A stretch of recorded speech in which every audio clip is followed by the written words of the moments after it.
एक बार भानगढ़ से 2 किलोमीटर दूर एक छोटा सा गांव था, राजगढ़।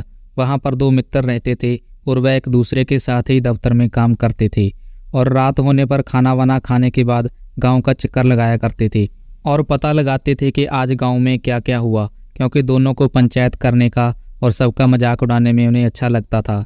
उनके माँ बाप ने उनकी इन्हीं हरकतों की वजह से उनका नाम भी सोच समझ के रखा था।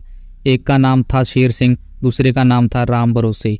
शेर सिंह अपने नाम के हिसाब से ना तो किसी से डरता और ना ही किसी की बातों पर बिना देखे विश्वास करता, और राम भरोसे भगवान भरोसे विश्वास करता था। सब पर विश्वास करता, चाहे कोई सच बोले या झूठ, फट से मान लेता। एक बार किसी ने राम भरोसे को बताया कि गांव के बाहर एक खेत में पीपल का पेड़ है, उस पर प्रेत और भूत रहते हैं। तो राम भरोसे को लगा कि इसने देखा होगा तभी तो बोल रहा है, ये सच ही होगा। उसने ये बात अपने मित्र शेर सिंह को बताई। शेर सिंह ने कहा कि ऐसा कुछ नहीं होता, भूत तो होते ही नहीं। तो राम भरोसे ने बोला, ठीक है, अगर तुम्हें हमारी बातों पर विश्वास नहीं होता तो तुम आज रात उस पीपल के नीचे एक खूंटा गाड़ कर आओ। शेर सिंह ने बोला, क्यों नहीं, ऐसा ही होगा, लेकिन तुम हमारे साथ चलना। राम भरोसे ने झट से मना कर दिया, क्योंकि वह डरता था। उसने कहा, तुम खूंटा जब गाड़ोगे तब मैं दूर से सारे साथियों के साथ तुम्हें देखूंगा। जब तुम खूंटा गाड़ देना तो हमें टॉर्च जलाकर इशारा कर देना। अगर फिर भी कुछ नहीं हुआ तो हम लोग तुम्हारे पास आ जाएंगे और तुम्हारी बातें भी मान लेंगे। शेर सिंह ने कहा, ठीक है। और आधी रात बीत गई। तब शेर सिंह उस पीपल के पेड़ के नीचे गया और बाकी मित्र दूर से देख रहे थे। जैसे जैसे खूंटा गाड़ने लगा तो ठक ठक की आवाज़ आने लगी और वह भी डर गया और भागने की कोशिश करने लगा, लेकिन खूंटे के नीचे उसकी धोती फंस गई और वह खुल गई। उसने सोचा कि मेरी धोती प्रेत ने खींच लिया, तो वह बिना धोती लिए नंगा ही भागने लगा। उसको भागते देखकर उसके सारे साथी भी छटपट कर को भागने लगे।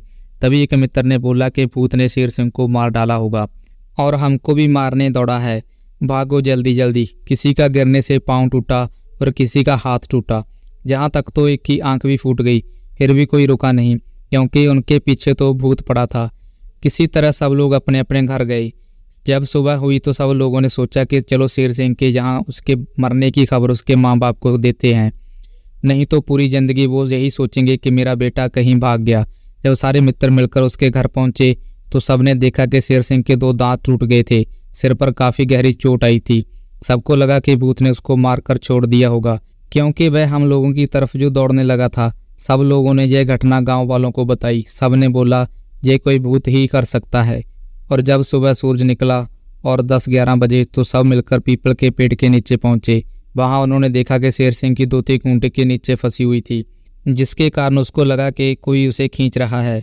कुछ और दिखा तो नहीं, लेकिन शेर सिंह भी तभी से सबकी बातों पर विश्वास करने लगा और खूब डरने भी लगा। तो दोस्तों, कई बार हमारे मन के वहम की वजह से ही हम डर जाते हैं। मैं आप लोगों से पूछना चाहता हूं कि क्या सच में भूत होते हैं या फिर यह हमारा वहम होता है? कमेंट करके ज़रूर बताना। आज की कहानी यहीं ख़त्म होती है, फिर मिलेंगे एक नई कहानी के साथ। तब तक के लिए बेस्ट ऑफ लक।